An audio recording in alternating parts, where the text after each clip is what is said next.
Thank you. Yeah, so feel free to start. Okay, so hello everyone. First, I'm really grateful for the opportunity to present my ideas here today. My name is Aleksandar Bibulic. I'm a machine learning engineer at Saint Gobain Pro, and I hold a master's degree in electrical engineering and information technology. I'm working in system identification and control for industrial processes. And today I would like to present you something I call Laplace neuron. So in the presentation, I'll show you a little bit different perspective on artificial neuron. The main premise of my work is that if you want to model dynamics of the world or build a world model, which is currently very popular terminology, we need to have some kind of template that can mirror those dynamics of the world. So the easiest way to mirror the dynamical system is to use the secondary dynamical system that have adaptable parameters, and this secondary system adapts its parameters in order to match the response of observed dynamical system or environment. And I believe this is exactly what our brain is partially doing. It is building a twin model of the environment it inhabits in order to predict its behavior. So here is the general form of the Laplace neuron. It is represented with a block diagram, and later I'll show you the function represented by this block diagram. But first, I want to explain all the parts of the Laplace neuron. So first we have a set of input signals to the neuron. Those are either sensory signals or outputs from other neurons, or it can even be a mix of both. And all input signals are represented in time domain, and the length of those signals can vary. They are all the same length, and this particular length can vary. Next, we have a set of weights that represents the synaptic strength between neurons. This is the same as in most common artificial neurons used today. And these weights are usually referred to as learnable parameters, but the color is faded on the slide because the presentation will focus on different type of learning. I'm not saying that they shouldn't be the part of learning, but I left them out for simplicity. But all the math that will be presented here also holds for weight parameters. Here is a function called delta rectify linear unit. It is basically the same as rectify linear unit activation function. The only difference is that the delta value contains parameter delta, which determines the shift along the x-axis. So this parameter here, and it is defined by mapping x to x everywhere where x is greater than delta and 0 otherwise. And we can think of the delta value as a firing threshold of the Laplace neuron. So the neuron will only fire if the sum of input signals is greater than the delta value. And why the delta is used, not why I didn't use the classical array of activation function, is because I don't think that biological neurons could have negative values, so it wouldn't make sense to use classical value. Next is probably the most important part of the Laplace neuron, a transfer function denoted as h of s. This transfer function represents the dynamics of the Laplace neuron, and it is expressed in Laplace or S domain. It is defined as the ratio of Laplace transform of output signal y of s to the Laplace transform of the input signal u of s. In this particular case, I choose to use the most simple transfer function called first order plus that time, and it is defined by this equation here, where k is the gain of the transfer function, tau is a time constant. You can think of it as how fast will a system or a neuron responds to some input excitation. Parameter theta is called death time. This is basically the delay of the system. And the variable s is complex frequency variable defined as sigma plus j omega, where sigma is the real part representing exponential decay or growth, j is imaginary unit, and omega is imaginary part representing the frequency. And k, tau, and theta are my learnable parameters. And by changing them, the dynamics of the neuron changes as well. So the idea is to mimic some dynamics of the world. And now I'll try to draw a parallel between Laplace neuron and some very basic biological principle of the neuron. So here is the output of the neuron, the y of t that is propagated through synapses to other neurons. L represents the Laplace transform, which is expressed,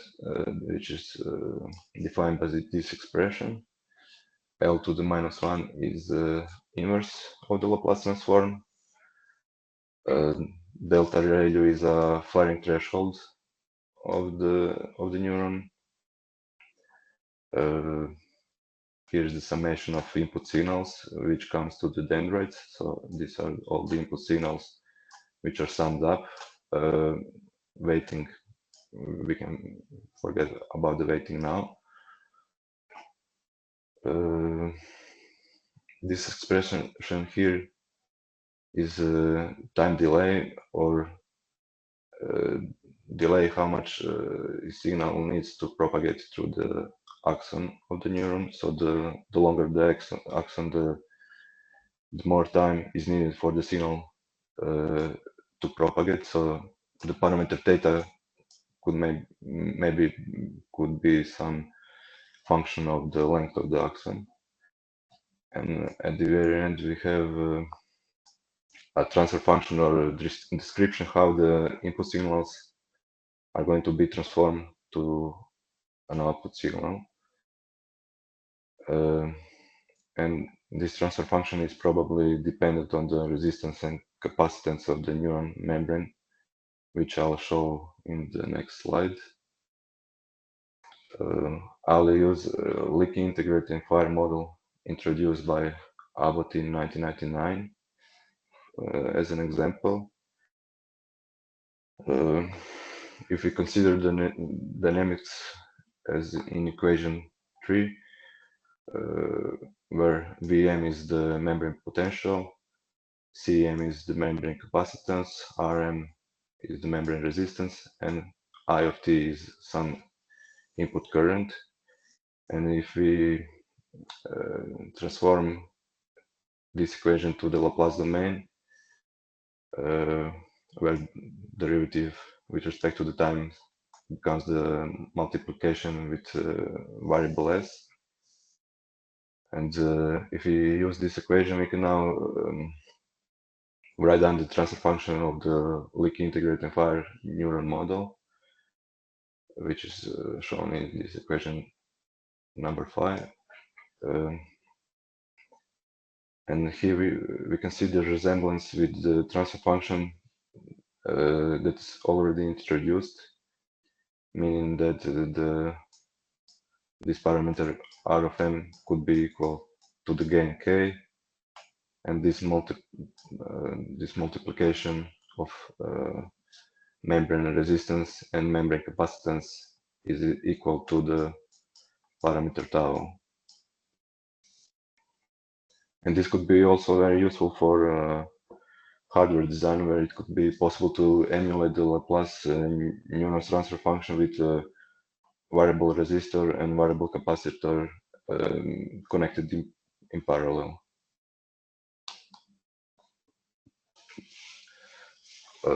On this slide is shown a serial connection between neurons. It is a message passing from the neuron N1 to the neuron N2. And in the sense of Laplace neuron framework, this process is equivalent with the multiplication of the transfer functions of those neurons. So multiplying two first-order transfer functions results in second-order transfer function, meaning that two neurons connected in series are capable to describe a second-order dynamical system. Also, every neuron in series increases the order of the system that could be described. And this is similar as having multiple layers in multi-layer perceptron. Only difference is that it may not make very much sense to have a deep neural architecture of Laplace neurons, because there is not much need to model a dynamical system of very high order. And you can see from equation 6 that the overall delay of those of the serial connection is just the sum of all delays connected in series. The similar story goes for summation of two or more neurons outputs, but only in case if we do not have dead times. If we ignore those, we can see that the sum of two transfer functions increases the order of the system by 1, but also increases the order of zeros by 1, and zeros are points at which the output of the system becomes 0 regardless of the input. But since we cannot ignore those, I believe in biological systems there exist. The assumption about this transfer function, we cannot make such assumption about this transfer function. But further, those delays can be very important if we decide to drop out the delta radio activation function, because we can still stack layers in depth. And what I mean by that is that the delays have similar property as activation function in multi-layer perceptron. So if we drop out the activation function in multi-layer perceptron, we basically squeeze everything to a single layer. Same is here. If we drop out delays and the delta value, we can write everything as a single transfer function. So those delays are important for that reason. In this slide, I want to show you what may be more effective architecture of Laplace neurons in contrast to a deep neural network. The idea is to have a very wide a shallow network. So this could be very wide and a shallow network. Shallow is because we probably don't need, as I mentioned before, we probably don't need to model a physical system of a very high order. And wide is because we would like to have as many models as possible to model all kind of stuff. And in this example, every model is shaded with different tone.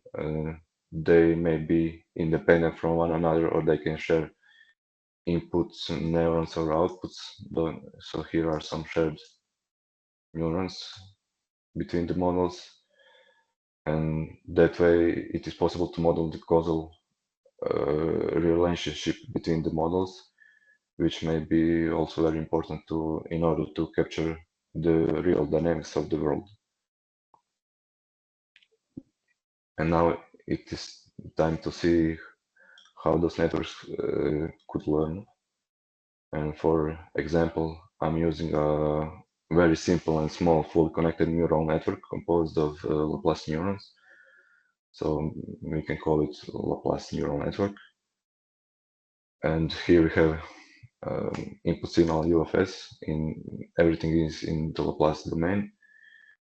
And we have 7 neurons fully connected to each other, and there are 3 layers.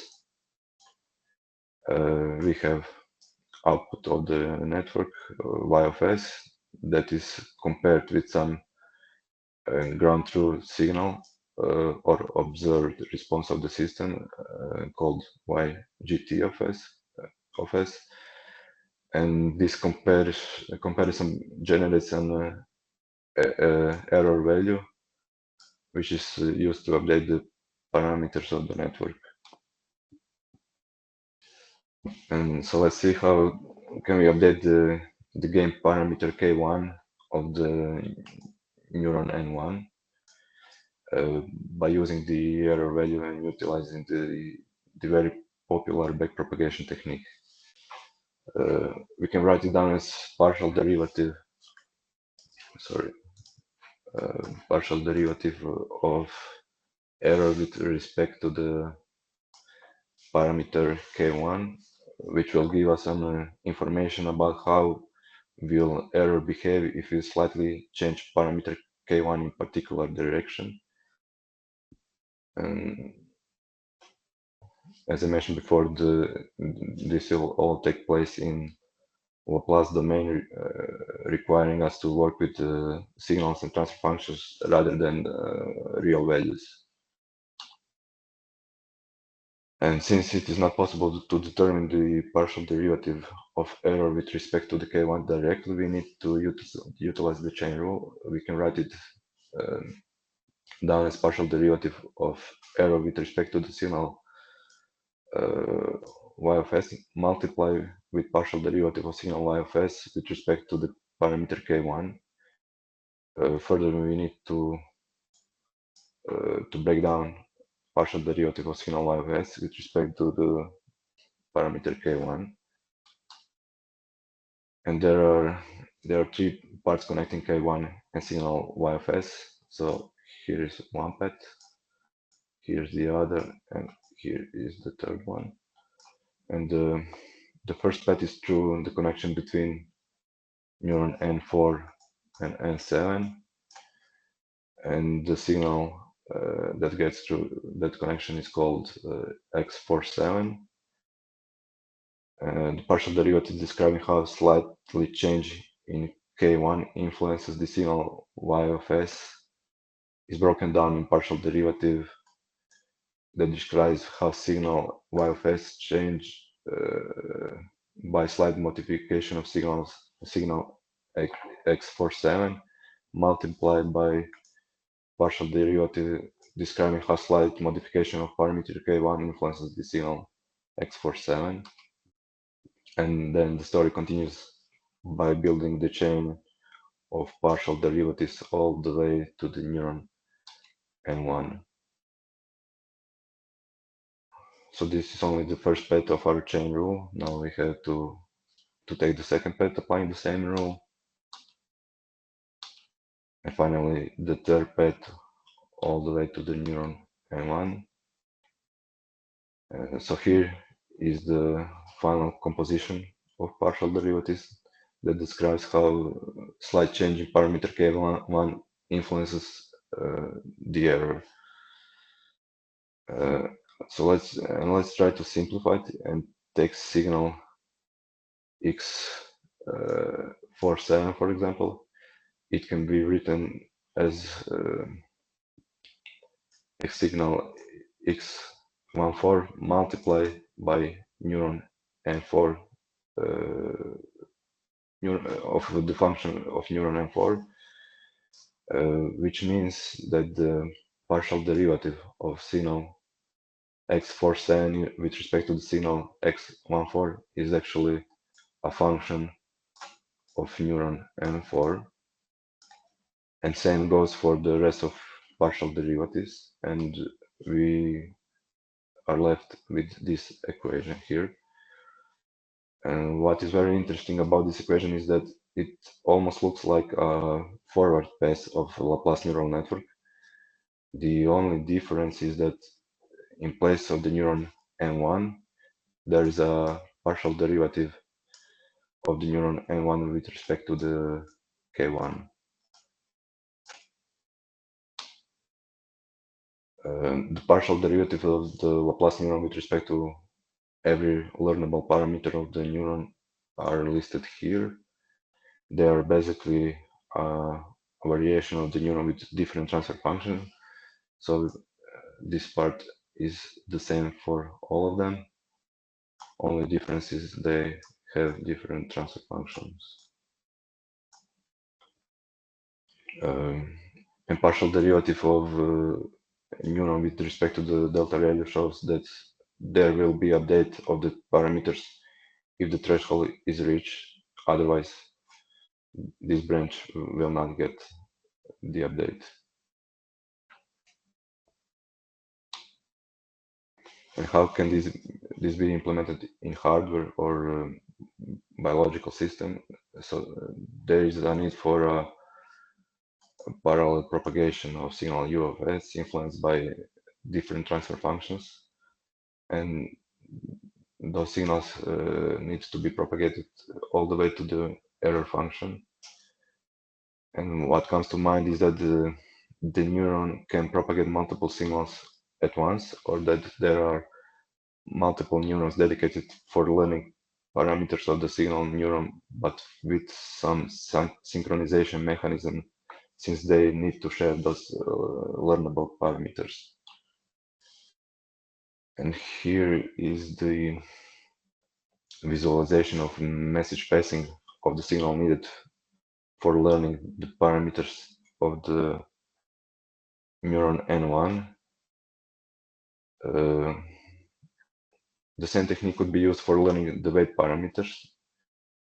And in order for this to be fully parallelized for every gradient signal, there should be a copy of a neuron. And it is possible to calculate how many additional neurons is needed to have completely parallel learning system in fully connected network, as shown in this example. So here's the equation for calculating it, and it turns out it would be needed additional 45 neurons for this simple architecture to be fully parallelized. What turns out to be a solution for this is a local gradient update for every neuron with a global error as shown in the figure. The first layer, so the idea is that the first layer will have a least precise parameter update, but with every additional layer, precision rises, and the last layer has the same gradient as in example here. And we can think of this like every layer compensates the previous layer mistakes, and this turns out to work surprisingly well. And for some reason, the gradient descent seems to be more stable. And now I'd like to show you really quickly how can Laplace neuron be represented as a linear recurrent neural network? The transfer function of the Laplace neuron can be represented as state space model, where the parameters of the first order transfer functions are listed here. Further, the state space model can be discretized with some of the discretization techniques. Here, the approximate discretization with sample grade capital T is used, where the change of x is defined as difference between x in current step minus the x in previous step, and the parameters or matrices of the discrete model are listed here. I said matrices because if the transfer function is more complex, it will turn out they are matrices. And here we can see the discrete state space model is equivalent with a linear recurrent neural network, where X is actually a hidden state. And this turns out to be interesting because with learning in the Laplace domain, it is possible to avoid the backpropagation through time. And also it's byproduct the problem of vanishing gradient. So you can think of the neurons as a very small RNNs connected to each other. And finding an action that will minimize the error in the framework of the Laplace neuron is straightforward. If the difference between the input signals and the output signal, if the difference between the input signal and the output signal is input signal activated by the Laplace neural network, then for every forward pass, we can determine how should input change in order to minimize the error of the output. And maybe you can hear my dog barking. And this information can further be passed to the model of self in order to initiate some movement or action. And it basically gives us information about how the sensory input should be changed. And this information should activate some motor system to change the sensory input. For me, this was very interesting because it can be used for controlling the system where the learning phase is actually an identification process, and from the learning model, it is possible to predict future state and act in order to minimize the error. And the idea is very similar with the model predictive control. And now I'd like to introduce some controversy in my presentation and talk about emotions in AI. Emotions in a sense of a Laplace neural framework. And first here is an attempt to define an emotion. So if there are three exactly the same input signals in different time frames, and it is important to mention that the space between time frames is a lot bigger than time constant of the neural network. And if we feed those inputs to the neural network denoted by Z of S, normal behavior of the neural network produces the three exactly the same outputs shown here. If there are three inputs in different time frames where first and the last input are the same, but the second input is different, we could expect that the first and the third response will be the same and the second response is going to be different. But if first and third response are not the same, we could say that the second input produced the emotional response of the system, meaning it takes a lot of time for response to settle. So it's shown here. And this happens if the system has one or more positive feedback loops, as shown here. They don't need to be strictly from the output. Same behavior will occur if there are internal feedback loops, for example, like this one, or even the self loop.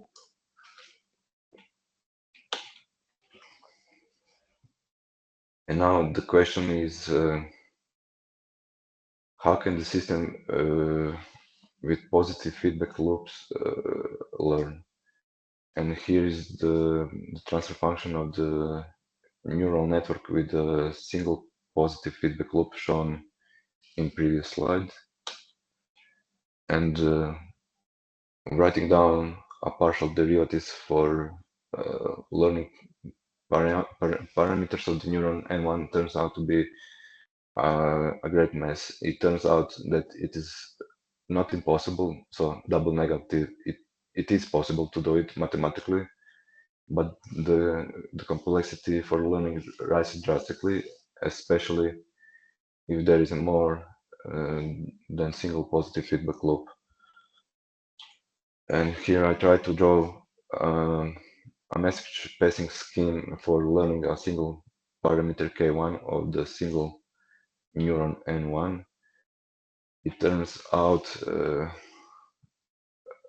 there is a need for additional operators, additional gains, and there is need for a multiple copies of the same neurons, like this one, for example. And that may be why humans are incapable of learning emotions. Only we can learn to regulate emotions with different input signals, or acting in order to change the sensory inputs in order to change the emotional response. And here is my final slide.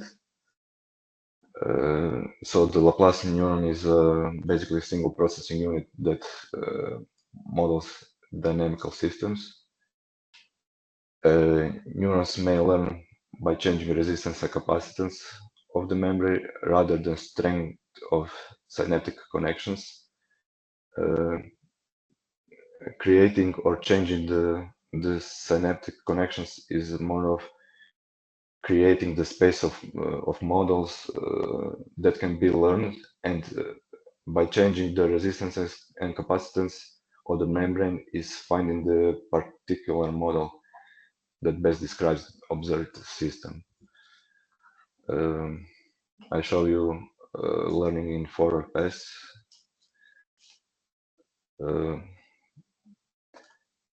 Learning and inference are independent of signal duration or the sequence length. I think it is better to have a wide and shallow network rather than a very deep architecture.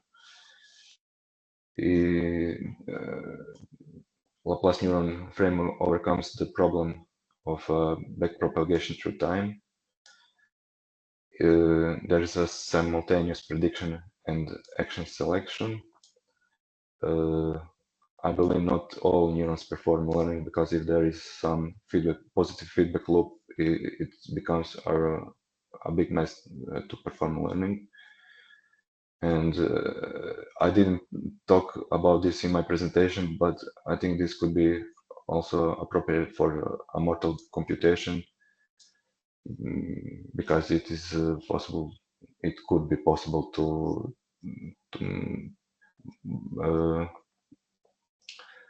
make hardware for such framework.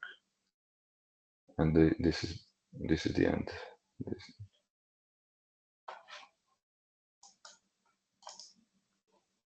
Thank you so much, Alexander, for the presentation. Lots of very cool ideas. Thank you. Cool. So we were going to start a Q&A session now. So if there are like any questions, feel free to raise your hand. I just had like a couple of comments. Well, I want to start with one, especially from this last slide. So the specific point that you say better wide and shallow networks.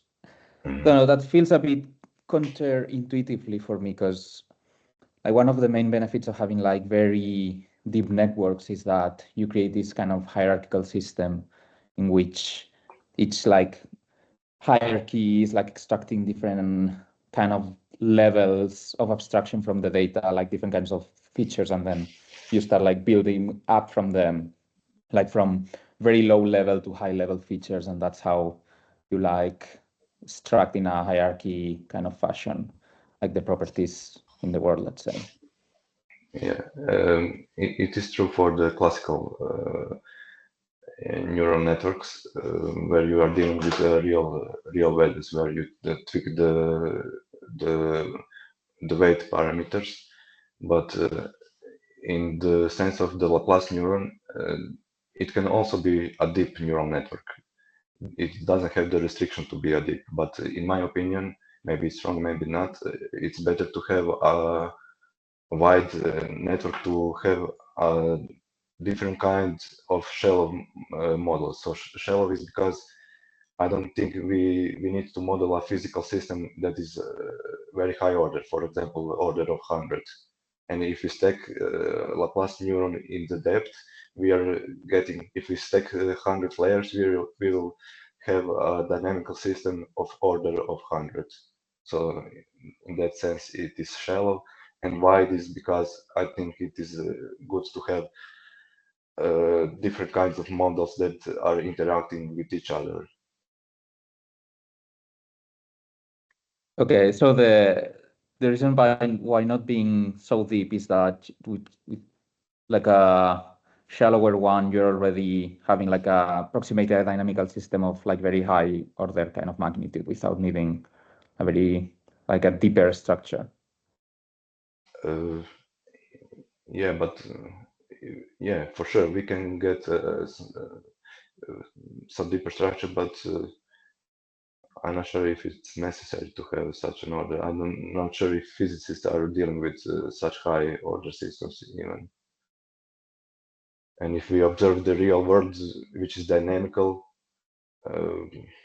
maybe we don't need to learn such high order interactions or dynamical systems. Yeah, okay, so it's like a more coarse grain kind of representation, just as long as you have the enough orders of magnitude to actually like deal with the world in a proper way, that's enough, I guess, something like that. Yeah, exactly. Cool. See if there are any questions. Well, I just had another in the meantime. Have you thought about, I don't know, how would that fit having like a backprop alternative in terms of like learning, like, kind of predictive coding kind of approaches to learning, which all updates are local and you don't have this kind of, because one of the reasons why backpropagation might not be like biologically plausible is because it's this non-locality property, right? Like neurons have like access to information that is like not in its own boundary, so there's no Hebbian learning happening. So I don't know if you've thought about that, or how could that be related in this case? I'm not really sure if I understand you correctly, but I'll try to answer anyway. In the framework of the Laplace neuron, I did a backpropagation, and when you backpropagate in the Laplace domain, it turns out it is very similar to the forward path. But you can do it in the forward path. You need some additional neurons in the loop if you want fully parallel system. And what turns out to be a solution for this is you can see on this slide you can have a local gradient of the neuron and the global error. And with this kind of update, it is only forward pass where you can update your parameters of the neuron. So basically, it is very similar to the backpropagation. I'm not sure if this answers your question. Yeah, I mean, I was just thinking because like your work here has like the main aim is to, or well, one of the interesting points here is trying to relate it to more like a plausible kind of neuronal mechanism incorporating the dynamics and all that in it, right?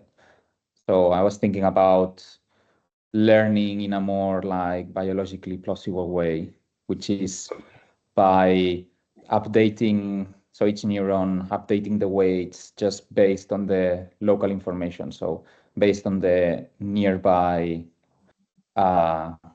neurons activation. So it's like each neuron, it only has information about neurons in the next layer or the layer below, contrary to backprop, right, where each neuron has access to the global error, which can be like layers away from its from the current neuron and stuff like that. Yeah, this is very interesting. Yeah, I didn't thought about it in that sense, but maybe there is a room for to investigate such kind of learning in the framework of Laplace neuron. Yeah. Cool.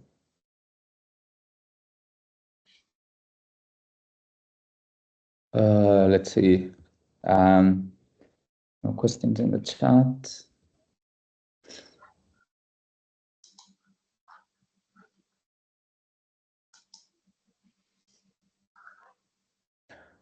Okay, maybe I'll take like a last one then. Okay. Gonna be greedy here. Can you go to your last slide, the one with the like final comments? Yeah. I think I had like another comment.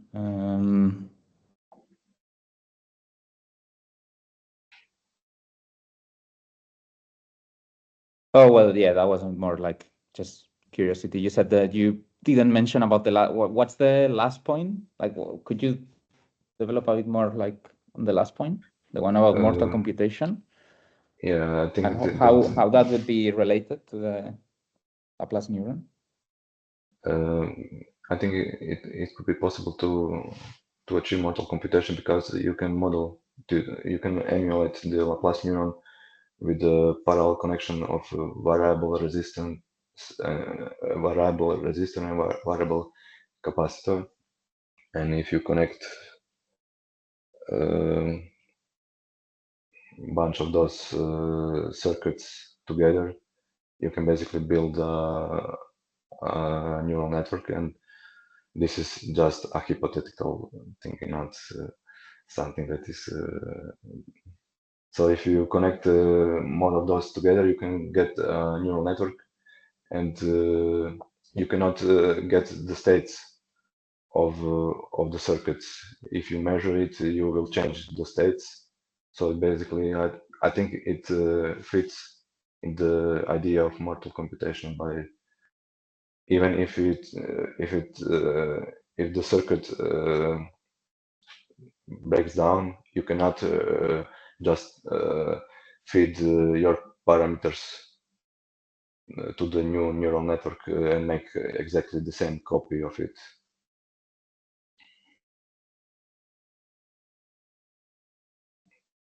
So yeah, I don't know if I fully follow that. Because mortal computation is the thing about, oh, let's try to build a model that have some like inherent kind of like property that is trying to self-preserve like across time, and that's gonna give you like some nice like properties just for the sake of optimizing that, more like general properties that are gonna be in service of like keep some sort of self-organization within that system that's gonna allow it to like just keep going and survive. and by doing that, you get like other nice properties as a byproduct, sort of. So yeah, how? When you mention self-organ, okay, this is some, yeah, maybe doesn't fit completely, but in the slide where I introduced the emotions of AI, there is a there could be some steady states that is out of the equilibrium and is preserved all the time. So if you raise the complexity of the neuron very high to some very high complexity, there should be always some states that never settles. So in that sense, it could be something that is preserved, and when you some information that you cannot copy to some next identical neuron network or the hardware. Okay, such that if you keep like staying or keep receiving this kind of input, you are gonna be not gonna be able to reach any sort of equilibrium, which is gonna be bad for the system, I assume, because it cannot cope with that kind of signal level or something like that. Like it couldn't preserve itself kind of current organization because it cannot cope with that kind of signal. It's like beyond the scope it can kind of manage, something like that. I'm not really sure I understand the question. Can you please repeat? Yeah, I don't know. I just was wondering, since you said this kind of if I got you correctly, I was thinking about, or maybe this kind of states or inputs in which the response or the dynamics of the system are not going to be able to reach any kind of equilibrium or steady state, so that it's maybe could be the case in which it's just like a positive signal feedback, which doesn't lead to any kind of equilibrium or attractor, which I guess could be bad for a system, right? Like it's consuming more and more capacity, more and more energy, sorry, without being able to settle, which might lead to that neuron to die or something like that. Yeah, exactly like that. Cool. Yeah. So yeah, maybe Carl, we can move to you. Is it my turn now? Yeah, I think so. Good. Thank you very much. Nice questions and great presentation. So that was very, very clear. And I should say I haven't heard this approach before. So I think you should be congratulated on that. This is a very interesting and fresh perspective on dynamical modeling, neural networks, and learning and the like. Because it's so novel, I'm not sure that I'm going to be able to help in terms of pointing you in the direction of how to sort of establish this as a focus of research or indeed application.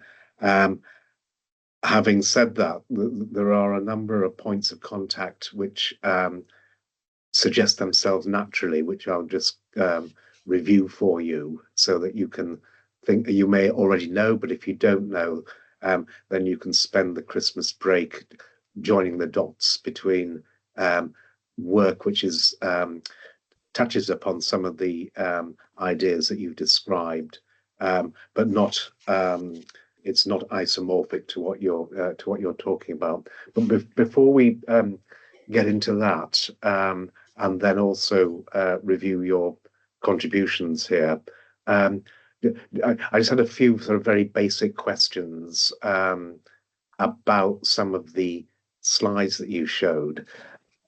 I am assuming that the big idea here is basically modeling in the space of the Laplace transform. And most of these benefits here, for example, inherit from the fact that you've projected your time series into a Laplace space, and then you're operating with transfer functions in the Laplace space. So I was a little bit confused with your emotional slide that seemed to have an input in time and an output in time. And I'm presuming that you would project to or apply Laplace transform to the input and then get the output and then project back into time. Is that what you have done here? Yeah, it is just a stupid mistake. It should be in the Laplace domain, but it's the same as in equation,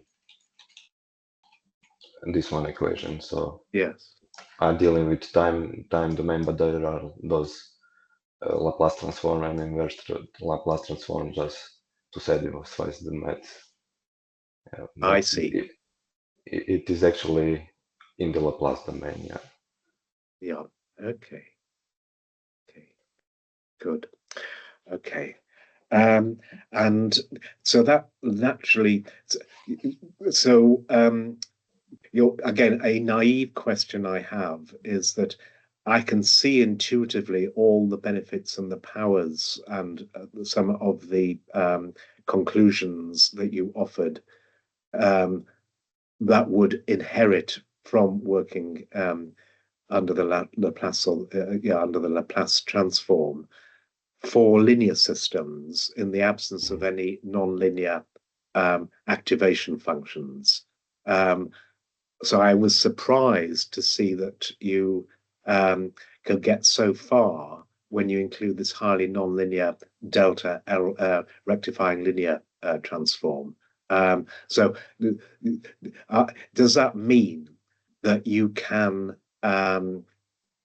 compose, for example, understanding compositions of transfer functions in the simple sense that you described as multiplications of multiplications, for example, or convolutions of convolutions, even when you've got this this delta ReLU transformation or part of the Laplace neuron.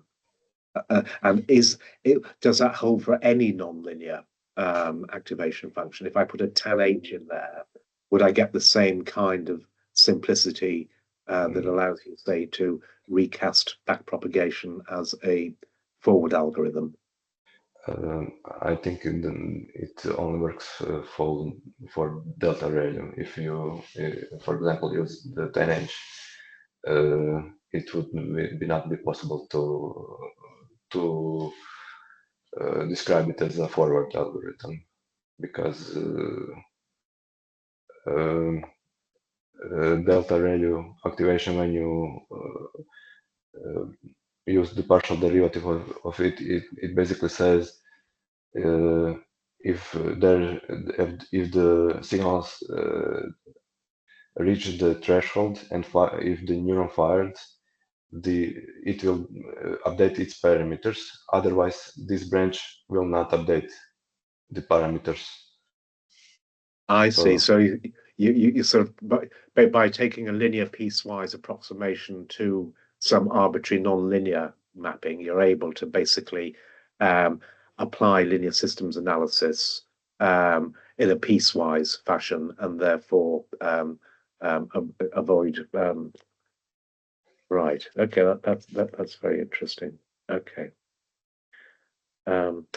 So just in relation to your observation about the shallow, or sorry, wide and shallow as opposed to deep and narrow, that a simple-minded analysis would say, well, yes, that is exactly what one would anticipate under a linear system generative model or world model, in the sense that there is no point in composing linear transfer functions, because the result is a linear transfer function, and therefore there's no mathematical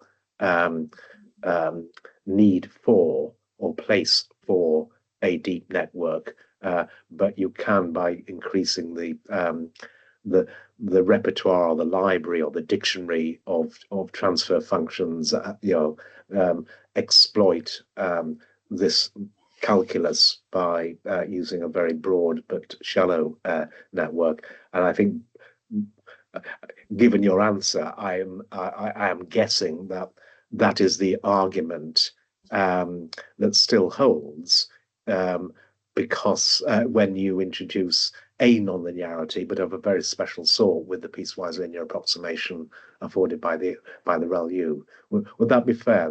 Because we're close to a linear system, we don't need the deep networks that machine learning usually use, because simply because we're basically replacing nonlinearities with piecewise linear approximations.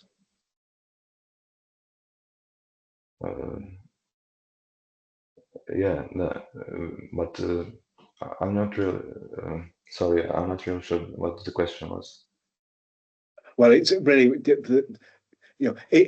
it's really, for my clarification, that if you were dealing with a purely linear system, so if we just ignored, let's say that the delta was minus infinity and everything else was the same, then basically you've got a very compact, very efficient generative model that lends itself to linear system analysis in the Laplace domain.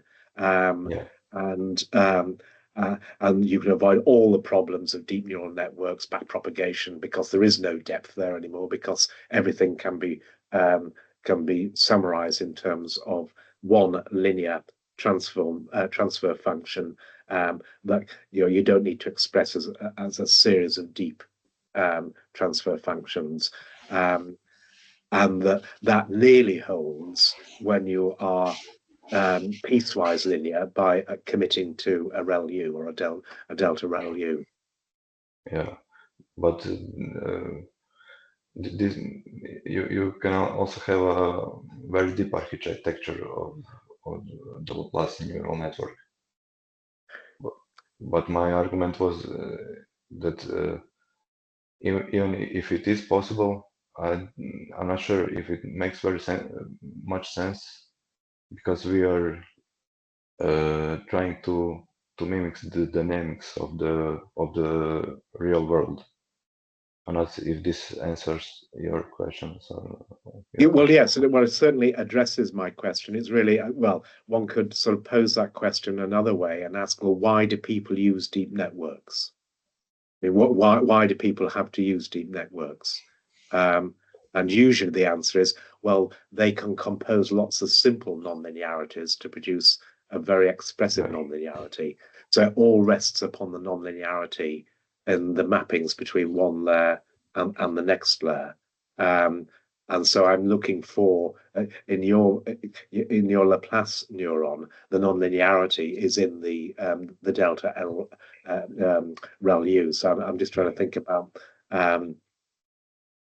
what special savings and efficiencies you get from committing to this delta ReLU, and what price you might pay, in the sense that you may find it quite difficult to model highly nonlinear systems, for example. Yeah, it may turn out that for the shallow network it's going to be difficult to model highly nonlinear system. Yeah, but there's still work to do to experiment with a very deep architecture. So I didn't get there yet. Yes, and possibly even harder work when it comes to finding a sufficiently nonlinear system to make it worthwhile. I agree with you. It's certainly in my experience with the complex system modeling and dynamic causal modeling, one does not usually consider deep models. That is not necessary, because you can write in the nonlinearities and the interactions between, or the coupling between different parts of the system, just using a suitably expressive set of nonlinear functions. So I repeat, the question emerges: and why do some people, or why do some communities, such as machine learning, need to use very deep architectures? Anyway, that's a little bit of a distraction from your point of view. It's just to address my curiosity. Now, can we go back to your conclusions slide, just to, before? Yeah, sure. Yeah. Excellent. Yeah. So just a broad question.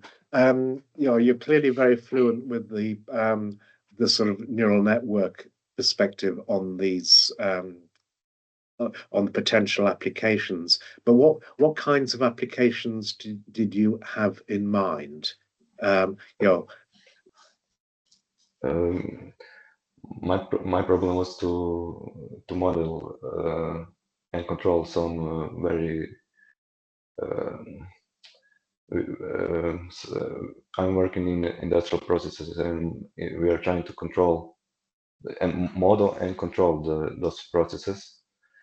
And the idea for modeling was to identify the system. This was my idea, to find the proper model, or the set of models which are interacting with each other, in order to predict its states and to actively change the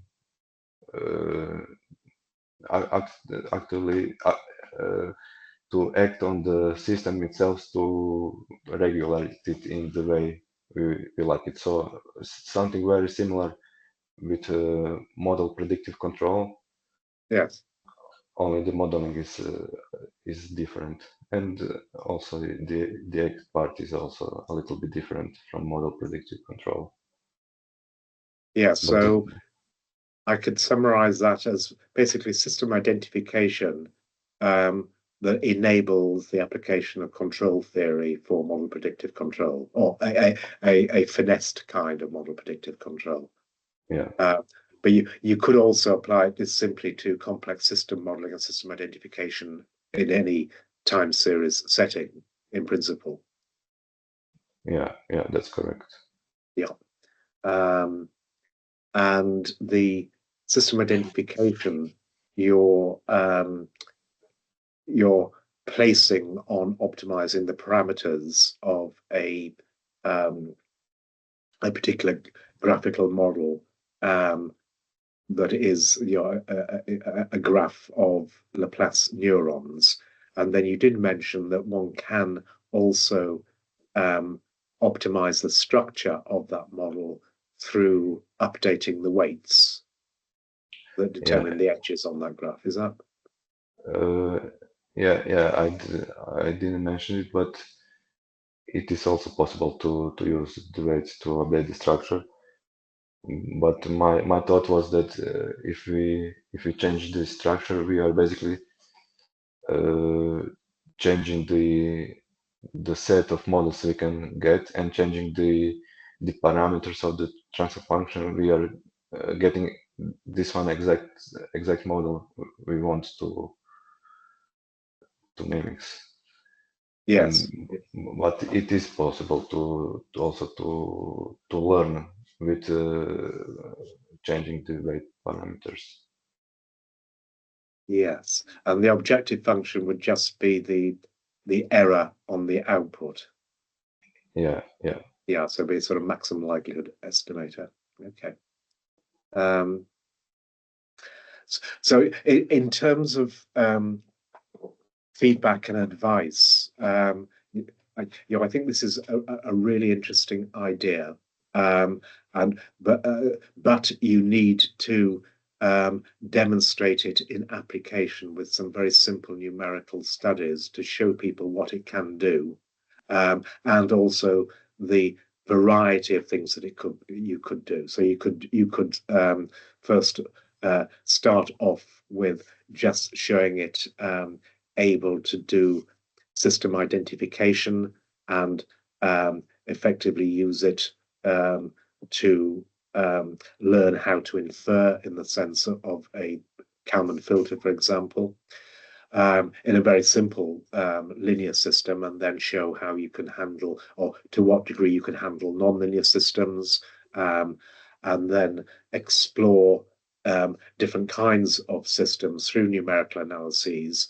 sometimes deliberately showing that it will fail. So at the moment, I was very interested in your observation that as soon as you have self connections or recurrent connections in the model, it's very, very difficult to optimize it. And that's, I think, a statement of the fact that there is a very big distinction between causal and non-causal systems in a control theoretic sense. As soon as you put the output back into the input, your system now becomes non-causal and extremely difficult to identify. But if you limit yourself to sort of multiple input, multiple output systems, then in principle everything should work beautifully.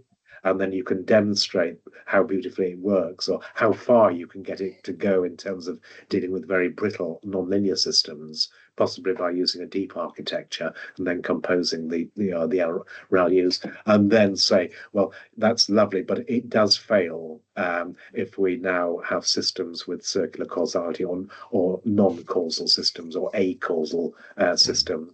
But you can always there are ways around that, but it's, I think, a very interesting observation. The kind of systems you can apply it to, and the kinds of systems that you can't apply it to. And then, having established that, then move on to using it in the context of control theory. So what I'm suggesting is a whole series of applications, each building in terms of the ambition and the expressiveness and the complexity on the previous demonstration, until you can you can communicate clearly to your readers what the limits are, and at what point the benefits are difficult to access because we've moved into very brittle systems, or that we've moved into recurrent or non-causal architectures or acausal architectures, and what are the potential ways of eluding or avoiding these complications. Because of your job and your focus, I suspect that you're probably best sticking with the kind of systems that you actually work with in your day job. There would have been an opportunity to demonstrate this in the context of neuroscience, leveraging your emotional perspective. So your demonstration did remind me of a paradigm, well, a number of paradigms that are used very commonly when analyzing real neuronal networks, ranging from things like the mismatch negativity to paired pulse inhibition, and a whole series of psychological experiments such as the attentional blink. And all of these basically rest upon detecting the difference to the same stimulus in a different context.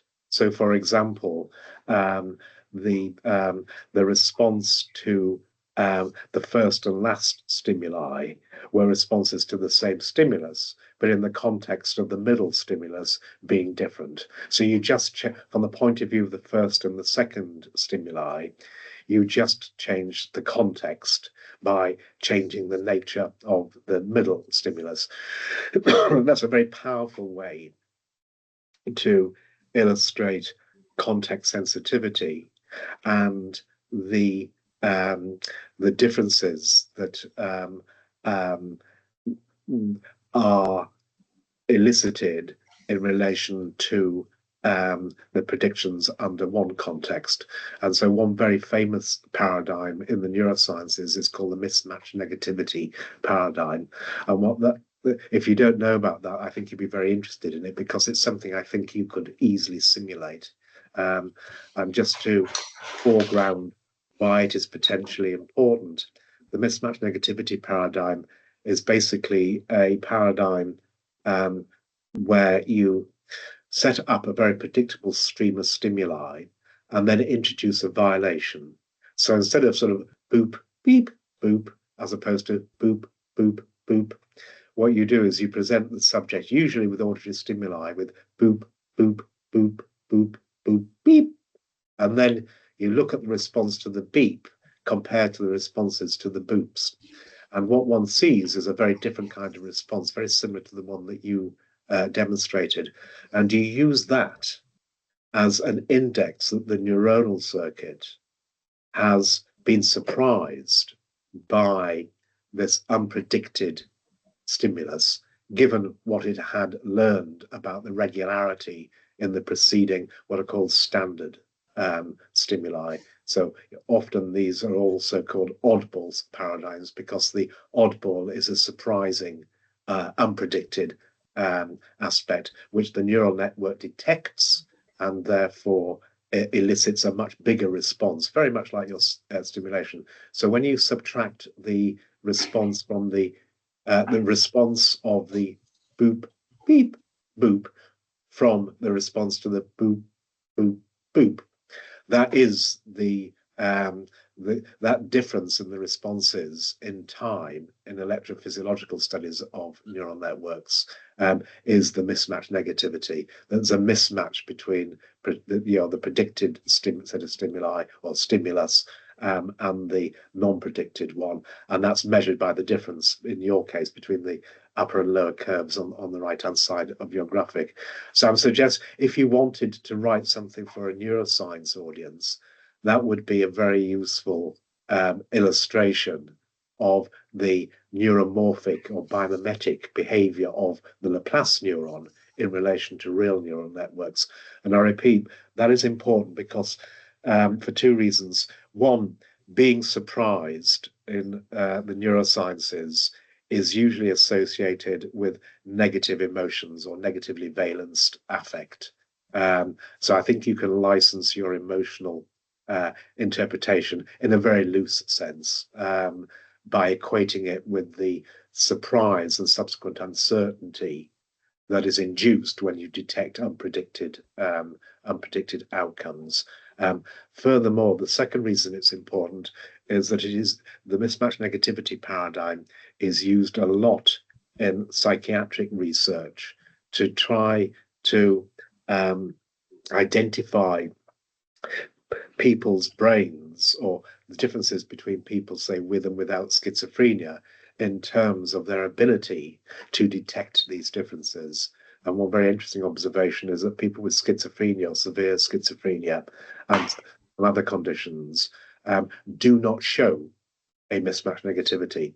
So they respond in the same way to boop, beep, boop, and boop, boop, boop, because there isn't a difference, which means that they have not been able to detect or infer or recognize or learn that kind of predictability.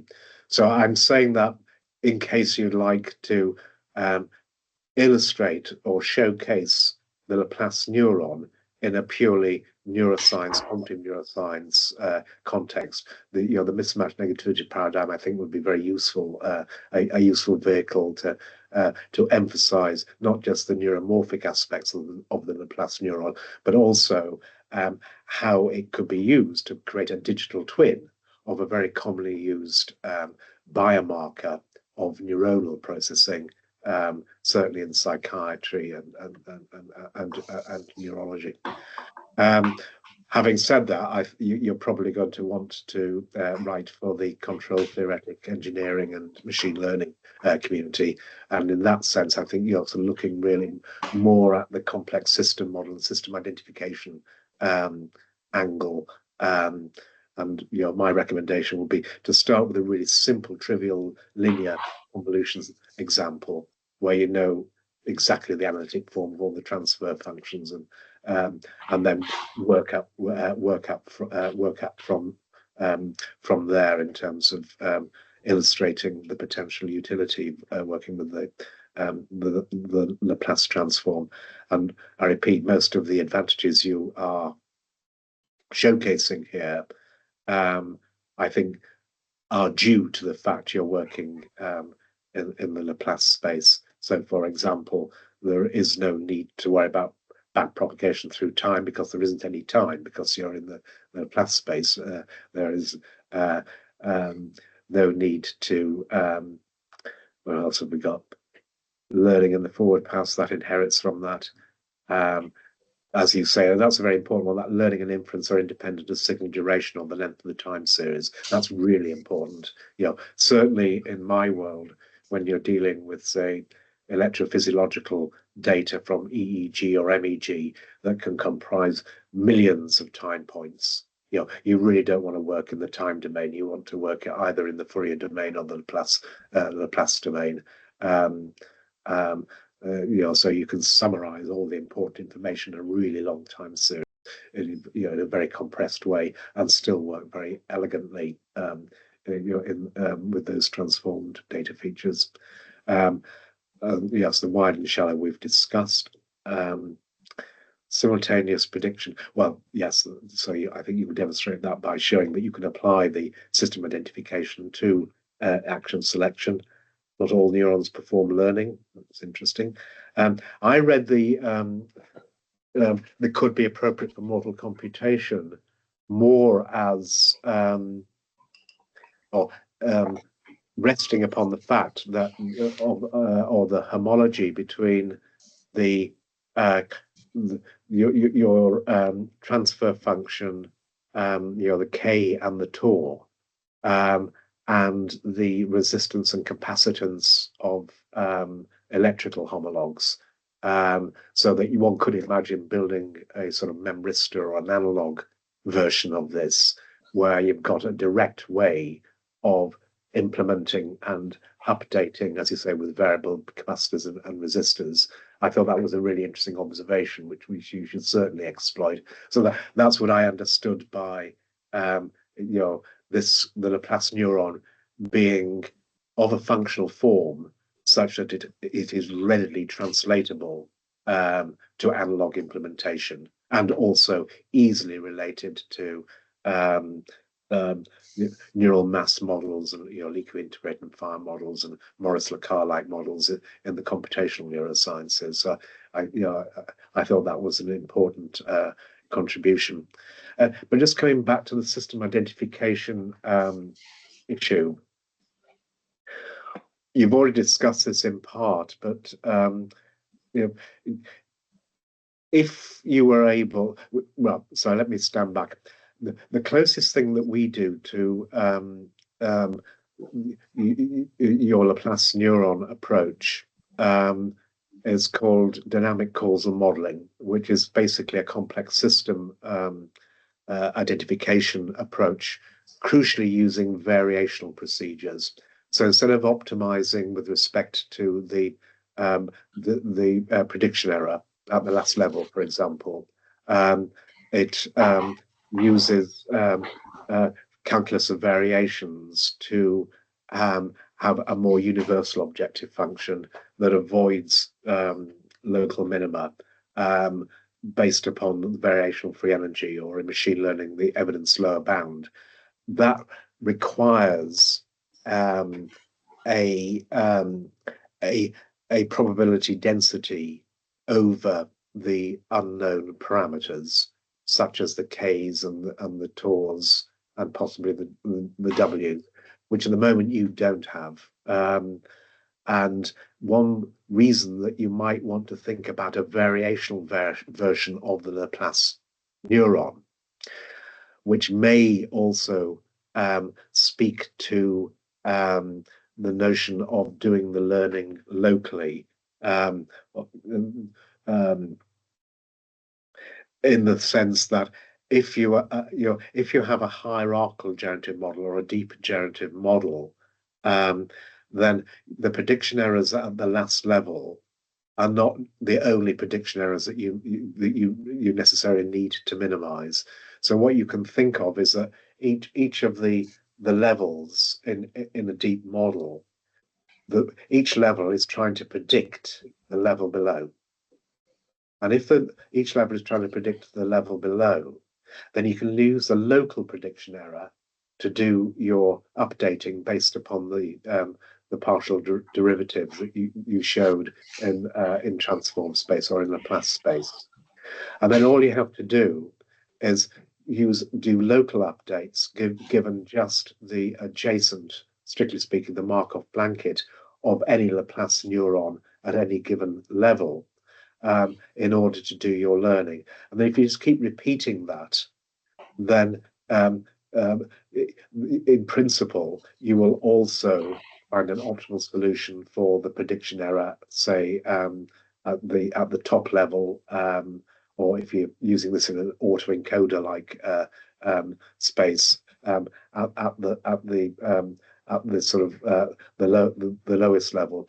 So what I'm saying is, if you wanted to think about a robust and generic way of doing the selection of the model itself in terms of system identification. So which weights and which connections, how many neurons do you need? Do you need a deep model? All of these questions can be addressed by evaluating the marginal likelihood of your model for the data that you have. So, does the marginal likelihood increase or decrease if I add this connection, or I add this level, or I add this node? The best way to evaluate that marginal likelihood, by which I mean the probability of the data marginalizing over all the unknown parameters, is to use the variational free energy or the evidence lower bound. And that can be computed just by evaluating the free energy at each neuron or each level in the deep network based upon local prediction errors or local free energy gradients. So in this on this view, those prediction errors become literally the gradients of the variational free energy. That if you can evaluate explicitly, when you reach a minima, when you minimized your prediction error, the gradient is zero, and the prediction error has been minimized. But you can go back and integrate all of the contributions to the variational free energy to get a bound on the model evidence, and then repeat that for another architecture, and then compare the two architectures and then do Bayesian model comparison. So that's exactly how dynamic causal modeling works. So, you take a variety or a set of plausible network architectures or models. And as you say, you have to optimize the parameters under each model. You can't use a generic, the optimal parameters, the K taus and Ws, are conditioned upon the model. So you have to repeat that for every model, and then score each model by the bound on the log marginal likelihood, and then pick the best model.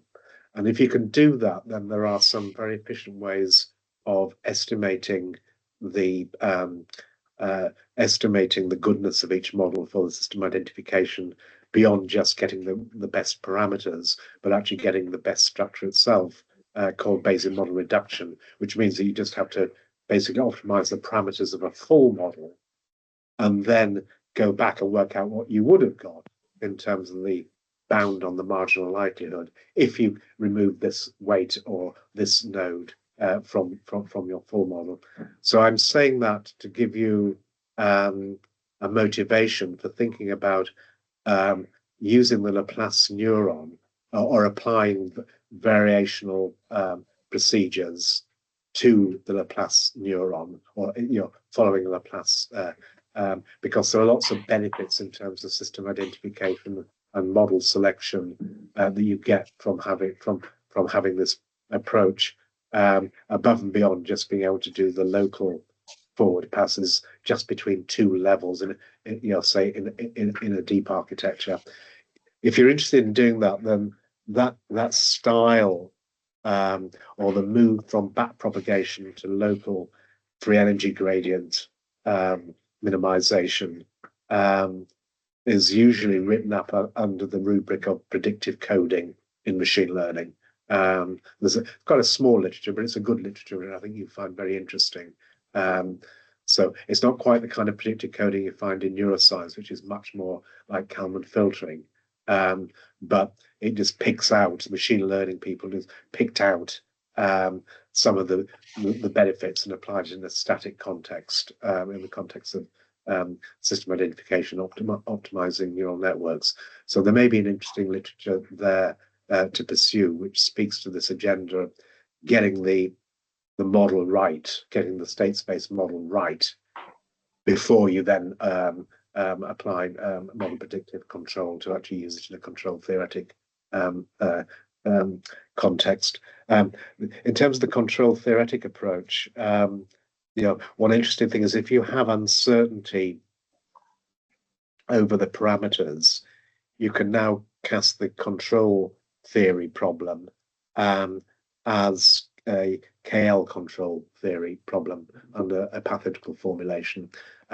So the equivalent of the model predictive control under a variational treatment of the Laplace neuron would be a sort of, in principle, Bayes optimal KL control, where you're actually also accommodating the uncertainty in your estimates of the model and the state of the plant, and so on and so forth. So that might be another route that you might want to consider taking. But it all rests, I think, on rehearsing your analyses, but now under a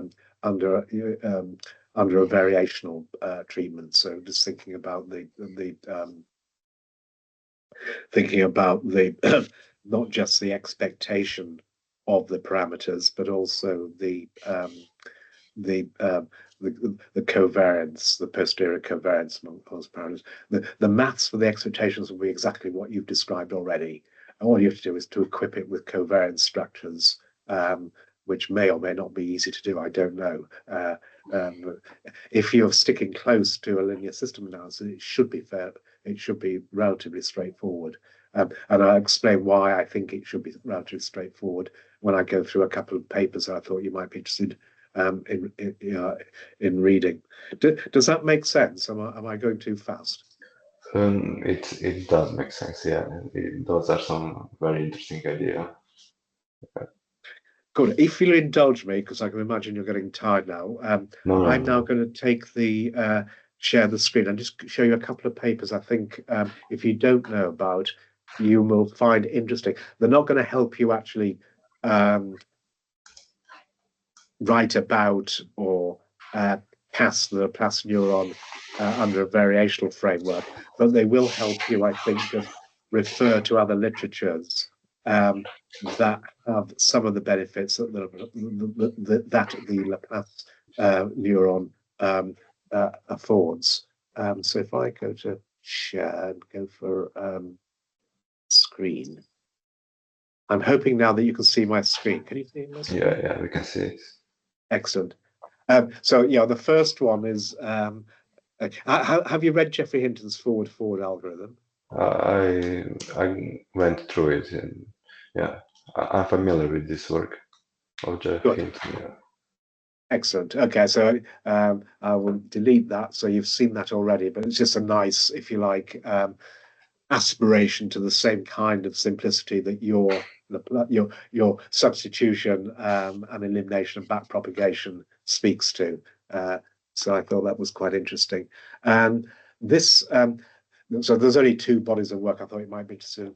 So this is an early technical paper from my group looking at system identification problems in the context of neuroscience, where we were interested in considering the brain as a multiple input, multiple output dynamical system, I'm trying to identify the system in terms of the weights or connections between different nodes, and not using the Laplace transform, but using the Fourier transform, pursued a similar kind of technology to what you're proposing, just because it was the best way to compress very long time series. So I would be interested in, or I would, yes, I'd be interested in reading a discussion paragraph in some of in your introduction of the Laplace neuron, and saying the shared and different commitments between working in Fourier space and working in the Laplace space. And there are some shared advantages. There are also some specific differences. But I thought you'd be interested in this, if you haven't read this already, paper that just takes you through the subtleties of transmission delays that you modelled with your where was it now? It was in the HS. Or no, perhaps it was in the delta. Well, anyway, the graceful way in which you can model axonal conduction delays, for example, because that certainly starts to bite when you're thinking about sort of. These are the differential equations that would be the homologue of your Ohm's equations and the like. Well, your sort of liquid integrated fire, and then the capacitance, the resistance equations, to which this was applied. And in essence, really, what it's doing is it's taking a local linear approximation in Fourier space to do the inversion using variational Laplace. And thereby accommodating nonlinearities by taking a sort of local linear approximation at the point that your data, around where the data suggests it's best to take it. So this accommodates nonlinearities, but in a way that assumes that you can apply a local linear approximation, linear system analysis. So it's not the same as the ReLU, where you've actually got a piecewise linear approximation. This makes a simplifying assumption that we're just working in the regime above delta for the situation in which these data were generated, and then can justify your working in Fourier space.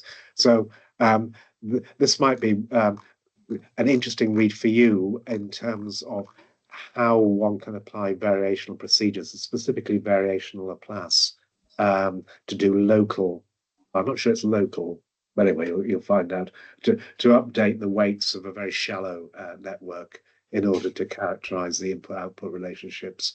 And in this example, there were endogenous fluctuations or forcing terms on the system on each node that were parameterized in terms of colored noise, which was also estimated. That might be interesting from your point of view in more elaborate applications of complex system modeling and Planck control. So that's that. And then finally, the other body of work I thought you might be interested in, just conceptually, is the work on liquid computation echo state machines. Have you come across this work? No, I don't think I did. It came to mind for two reasons. First, well, about three reasons. The first one is it's a way of doing system identification. Well, not so much system identification, but certainly the kind of predictions you need for model predictive control that doesn't involve optimizing the weights of a recurrent neural network. What it does is it takes, and this is the second reason, a very, very shallow but extremely broad recurrent neural network with fixed weights. And because it's recurrent, all of the hidden nodes in your neural network have different kinds of transients. So they would live in a different place in say, Laplace space. But this is actually done in time. So this would be a sort of time version of one kind of your network of Laplace neurons. So it basically takes has a reservoir, which is why it's sometimes also called reservoir computing, as opposed to liquid state machine, where you just write down a vast dictionary of neuronal oscillators or little recurrently connected systems that when they receive an input, they resonate, and hence the echo state network idea. So you basically have this library of nonlinear, complex or transient responses that have very short or very long memory, a whole mixture of them in response to an input. And then what you do is you just take the best linear mixture of the responses that predicts your desired output or your input in an autoencoder. So the only weights you optimize are linear weights from these highly nonlinear convolutions of the input using a very, very broad, large dictionary. And in that sense, because of this breadth that that it relies on, because you're expressing things now by, if you like, taking a linear mixture of effectively transients, decaying transients from that you've built into your liquid state machine or your echo state network. It did remind me a little bit of the final output being a linear mixture of Laplace transforms of some input. You've got much easier. Well, you've got a much better analytic description of your network, but liquid computation or echo state machines or reservoir computing does share some of the interesting advantages that it just has to optimize the weights on the outputs given a sufficiently broad library or dictionary of or reservoir of dynamical responses that you could use. So I thought you might find that interesting. The final reason that this came to mind as something that you might want to refer to as an alternative way, as the potentially equivalent way in the time domain of getting the expressivity of the Laplace neuronal networks in play is your reference to mortal computation. So the people like Wolfgang Mass in Germany and Henry Markram I spent a long time just looking at the sort of the neuromorphic or biomimetic potential of these reservoir. And my guess is that what you could probably do is say that these are potentially very flexible biomimetic kinds of complex system or state space modeling. With the exception of the recurrence, but you can get oscillations from your linear systems, and you can say what would happen is if we actually projected one of these echo state machines into the Laplace domain, and it may be that you're getting very close now, or that you have now got an analytic version of a Laplace transformed echo state machine. It may be. I don't know. You'll have to look at the precise definitions, which means that now you've got the additional advantage of being able to compress and assimilate a lot of data from very long sequences of data in Laplace space, but still exploit the utility of the liquid computation or reservoir computing or echo state machines have offered in a neuromorphic setting. So that was the final body of work, which your work reminded me of, which comes largely, I think, from the sort of the neurosciences more than it does from machine learning. But it is potentially an interesting approach. And with that, I'll stop talking. Thank you very much. Thank you for all the recommendations. I'll certainly look at them. They seem very interesting. Yeah. And I don't know, do maybe have some more questions for me, or?